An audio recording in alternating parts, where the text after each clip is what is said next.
Welcome to you all. My name is Antje Fiedler and I'm an associate editor of the Journal of Small Business Management.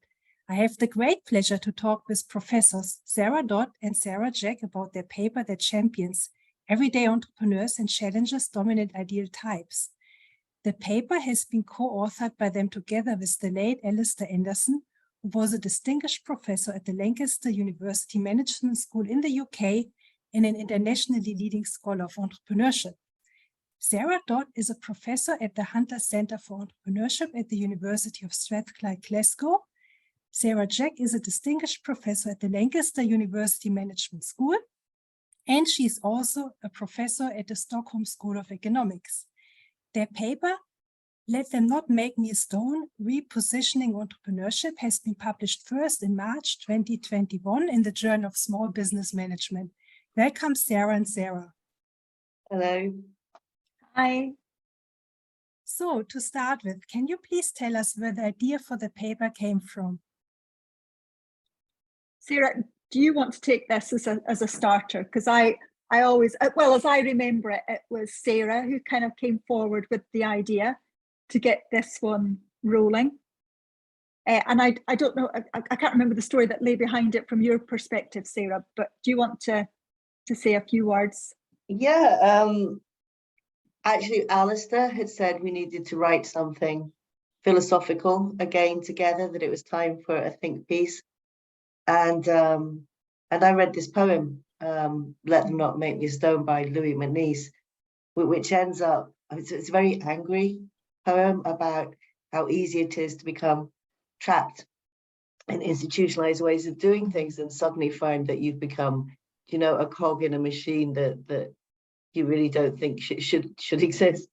So the starting point was the poem and how we need to transform entrepreneurship scholarship into something that deals much better, more reflectively and humbly with a current perma crisis.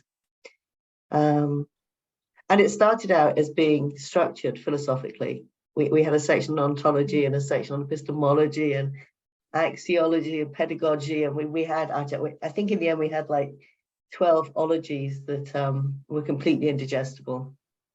And it was actually, because originally as well, then we were sending it to Alan Fale's special issue, weren't we? That's where it was going. Yeah, sorry, carry on. I stopped you. No, it was written for a special issue as well. Yeah. On entrepreneurship education. So it was. Yeah. So it was, and then it got sidetracked into, we couldn't talk about the pedagogy until we'd also looked at the, Yep. That is so interesting. It's always lovely to understand a little bit more about the story behind a paper. And then I would also like to know the most interesting theoretical contribution or insight from the paper in your perspective. Jaxie, what do you think? I think for me it was, I mean, it's something I suppose that Alistair, if you read Alistair's PhD as well, Alistair was playing with some of the points that you've mentioned back then, Sarah, and so were you. You know, even when I met you and we started off working together, you were kind of in that mode back then as well. But for me, I think when you came forward with that poem as well, and then we merged, you know, the ideas with that, it was really quite an eye-opener and a bit of a, we need to be doing something better than we are. And I think that to me was the clearest message as well that comes across. It was a bit of a kind of, you know, right, stop people, we need to stop and think here. And I think that's probably the strongest message in my head. You know, we need to stop, think, reflect, and have a look at what we really are doing. I don't know, Sarah, you know, from your point of view, but certainly for me, that was the wake up call, I suppose. Yes, I would agree entirely that if that's the message that comes across, I think we'd all be delighted with that taking responsibility for ourselves as a profession and our actions, and recognizing that we're complicit in ways we might really not want to be in some of the perma crisis that we're living through, and rethinking what that might mean at very profound levels for our academic practices, from how we conceive of the world to how we interact with it and study it and teach about it.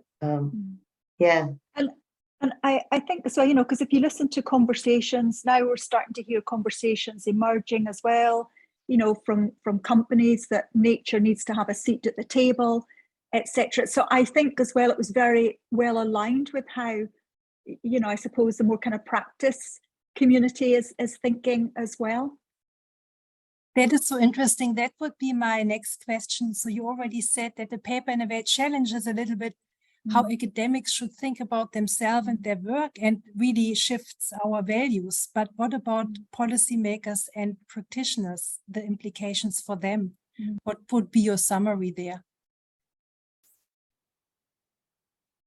I do think that, you know, that it's this alignment of nature and, you know, what's actually really happening in the world as well, and from a sustainability perspective. And that comes through in the paper. But again, it's interesting because if you look at Alistair's previous work, that was coming through from there as well. But I do think that there's you know, that kind of perspective, that it is very much, you know, we should be, and we're teaching the future practitioners as well in some shape or form. So I think it's very much about opening their eyes to make them engage more as well with what's going on around them. And I think that's the thing as well that comes through very nicely from the paper, is that we're educating the future. Yeah, absolutely.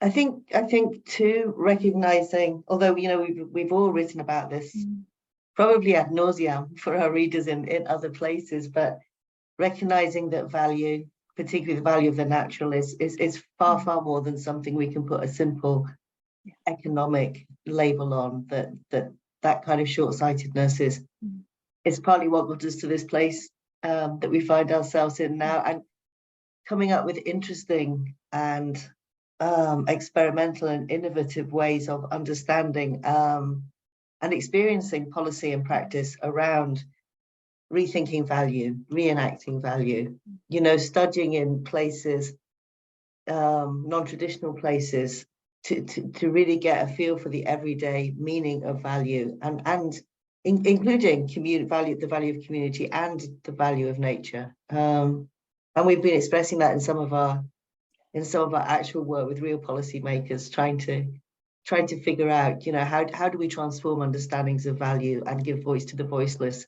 in really practical policy terms. And I think that resonates as well, Sarah, with your point. You know, I remember you saying, because you do quite a bit of work with the local council, where you live and everything, was this fact that, you know, local councils are identifying areas where food can be grown for things like the food crisis as well. And I felt that the paper kind of fitted with that, and what you were finding was actually going on outside of the university as well. Thank you both. So it's really about making a different impact with entrepreneurship and shifting values. Are there any other thoughts that you would like to share with our community before we come to an end for this interview? I think something from Sarah. Sorry, do you want to go? No, go. You go first. I think something from my side, which has been good, is, you know, Sarah mentioned that there's been follow-up work as well, which has gone on, is actually looking around and seeing how other people are engaging in the kind of teaching area as well, and the way that styles are starting to change. And I think that universities as well should try and find some flexibility around how they manage and coordinate, I suppose, interact with the way that academics want to maybe shift things. But there's some real changes, I think, in teaching and learning practices which are developing. I think, again, the paper kind of sits and fits well there, and it's nice just to see that things are happening. Sarah, sorry, what did you want to? That was wonderful, and I would agree completely with the other Sarah J, that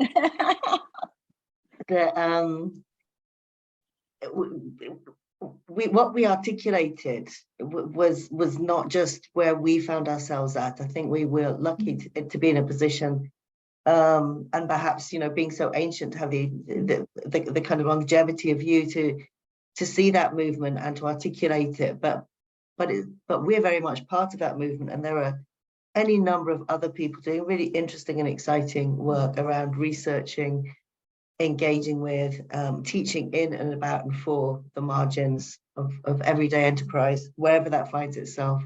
And that's a lovely thing to see.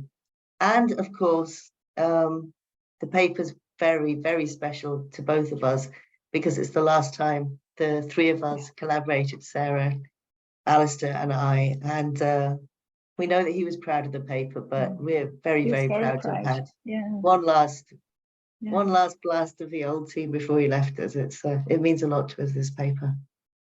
Thank you so much for taking the time and share your thoughts on this really important work. The full paper, the full version of the paper is available at the Taylor and Friends website of the Journal of Small Business Management. I'm certainly will look it up again. I had read it before and I was very inspired by it. And I'm very sure that our community also wants to learn more about this paper and that important topic. So again, thank you both for taking the time to talk to me today. Thank you. Our pleasure.